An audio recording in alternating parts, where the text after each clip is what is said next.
Почитуван колега Талат Джафери, сметајќи на вашата војничка дисциплина и принципијалност, јас морам да кажам за македонската јавност дека точно во 12 часот без 12 минути јас бев во оваа голема сала Македонија. Почитувана македонска јавност, почитувани граѓани на Република Македонија, вие 450 и кусуру илјади кои што ја поддржавте програмата на ВМРО-ДПМН и реалните проекти, визијата за животот во иднина, но и вие 20.000 помалку, излажани, добро испазарени, за да им овозможите на нашите колеги од десната страна, неуставно, незаконски, неделовнички, да ги запоседнат овие фотели. Верувајте, сите карти се веќе отворени, сценаријата за Република Македонија полека се реализира. Вчера, македонската јавност беше сведок на едно експозе кое што личеше на специјалистички труд на анестезиолог кој чита плагијат напишан некаде далеку од Република Македонија. Анестезиологот, обкружен со хирурзи кои немаат жал за пациентот од Република Македонија, најпрвен му ги замајуваат клетките, односно граѓаните на Република Македонија, со најмилозвучни ветувања, нереални и абсурдни, за потоа да можат да го одлечат вниманието од фактурите што треба да ги платат. Така успеа овие 3-4 години да прелажат 400.000 граѓани на Република Македонија. Но за жал, има и некои што поверуваа повторно на шарените лаги на Зоран Заев. И само благодарение на ова и на вчерашното експозе, пред 15 минути имаме нова главна вест во светските медиуми. Македонија повторно е топ тема. Тотално е блокиран аеродромот Александар Велики. Буџетот почнува да се преполнува овие 2 дена само од аеродромски такси. Министерството за транспорт и врски и мојот сограѓанин Сугаревски како предлог може слободно да ужива. До следната недела 400.000 иселеници се враќаат во Македонија, но сега се соочуваме со огромен проблем. По читањето на експозето или расказот наречен "Лагите од моето експозе" на Зоран Заев, голем број швеѓани, норвежани, францужи, холанџани, италијанци тргнале за Македонија со коли, но и со земјоделска механизација. Тие сите се на пат. Плюс и некои од нивните амбасадори им кажале дека во Македонија почнува новиот живот и ептен убаво ќе се живее. Луѓето поверувале, сметајќи дека секогаш во политиката сме искрени, коректни и реални. И тие сакале да живеат преубаво и затоа тргнале кон Македонија, бидејќи со минимална плата од 30.000 денари добиле и дополнителна мотивација, укинување на радиодифузната такса. Средства кои што ако ги штедат, може би ќе се купат ново Волво во Шведска за 3 години. Но имаме и друг проблем. Со нив ги зеле и своите деца. Младите македончиња, кои што Социјал-демократскиот сојуз ги дистанцира од политичката сцена, занемарувајќи ја диаспората.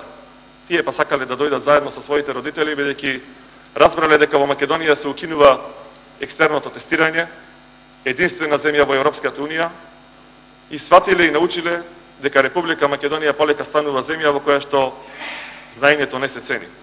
Единствени, за жал. Но тоа го прави голиот политички популизам. Тоа ги излажа оние 400.000 граѓани на Република Македонија да ја дадат поддршката за губитничката опција на 11 декември. И очекуваат уште нешто, пред да поминеме на програмата. Очекуваат дека Уставот на Република Македонија ќе биде надополнет со уште еден член, дека во Македонија ќе се живее минимум 114 години. Како што навикнавме на лагите, очекувајте го и тоа на пресконференција идни денови. Во меѓувреме, исполнето и првото лажно ветување. Наместо 20 луѓе од десната страна, имаме 26 министерски имиња. Така не ветија, дека ќе бидат 20 или помалку, за да заштедувале. Ама напротив, наредните месец, 6 месеци, година, 6 нови министерски места, 6 нови плати, 6 нови службени возила, след нови службени надоместоци, репрезентации. 6 нови македонски тамари нема да можат да се лекуваат во странство, почитувани колеги, заради тие лажни ветувања ваши. Тоа е израз на вашиот популизам, за жал. Ги нема повеќе ни паркобраните, платениците и соросредите да штрajкуваат на оние места каде што се градат дивограби, било тоа да се верски објекти, било да се големи згради, било да се 3 исечени дрва во Струмица, во Куманово или во центар. Но да преминеме кон реалноста. Ке се потрудам да ја базирам мојата дискусија на 5 подточки, односно 5 аспекти. Историски аспект, демографски аспект, економски аспект, инфраструктурен и политички. 78 години во оваа зграда не била гласана антиреформска влада, влада под Тујкеев, наспроти кевот на гласачите. По 77 години од кога е изградена оваа зграда, овие 4 зида не дочекале пратеник сам себе си да се представува за председател на собрание од првата секунда да почне да го крши уставот и деловникот. По 78 години оваа зграда дочека да биде нем сведок на почетокот на раземитувањето на државата. Траурен ден за македонската држава, за македонскиот народ и сите помалоблојни народи од денеска представени во коалицијата СДС и без ресорните министри. Ова е чудна коалиција, оксиморонска коалиција. Минимум 10 пратеници сега од средината, 3 кандидати предложени за министри, то само пред 5 месеци своите колеги од ДУИ ги нарекуваа криминална дружба, криминогена структура, која што е заложник на ВМРО ДПМН да ги исполни своите интереси, а денес среќни, весели, седат до нив како ништо да не било. Доаѓаме во апсурдна ситуација во иднина министерот за внатрешни работи да треба да го проверува минатото на својот колега министер за здравство, кој што тие го осомничија за криминал вреден 27 милиони евра. 4 за вакцини, а 23 за изградба на нови болнички капацитети. Чудно, но јас сум убеден дека ќе префункционира правната држава во Република Македонија. Првиот концепт, односно првиот аспект, кој што кажав дека ќе се задржам, односно вториот аспект е демографскиот или старосниот аспект кој што беше представен во дел од дискусијата на експозето на мандатарот Зоран Заев. 3 сегменти: најмлади, работоспособни и пензионери. Добра вест за најмладите. И држете го за збор кандидатот, мандатарот. Ќе воведеме проект гаранција за млади преку кој што државата ќе овозможи на младите луѓе во рок од 4 месеци по завршувањето на школувањето понуда за вработување, продолжување на образованието или пракса како подготовка за вработувањето. Најверојатно утре, 1 јуни, Македонија ќе има нова влада.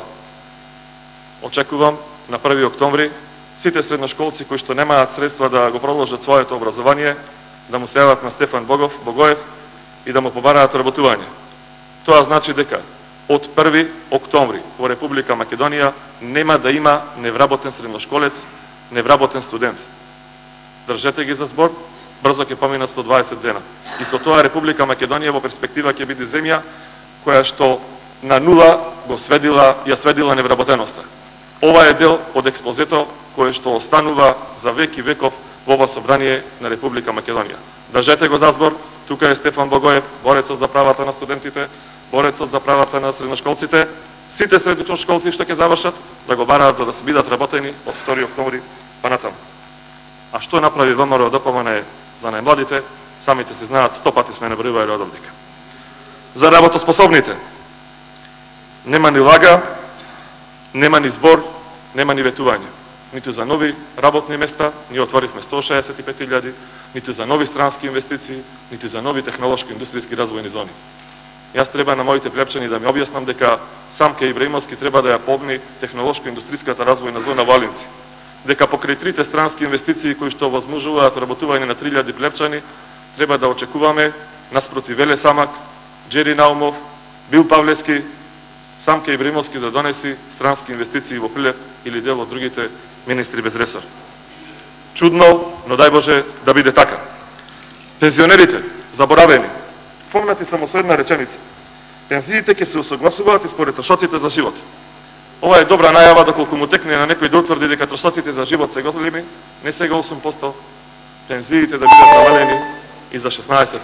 Има многу да се зборува за експозе, не стасав да кажам ни 1/3. Но бидете уведени, почитувани граѓани на Република Македонија. И вие што гласате за ВМРО ДПМН, и вие прелажаните. фактурата за оваа лага може да ја платат на следните локални и парламентарни избори. Ви благодарам.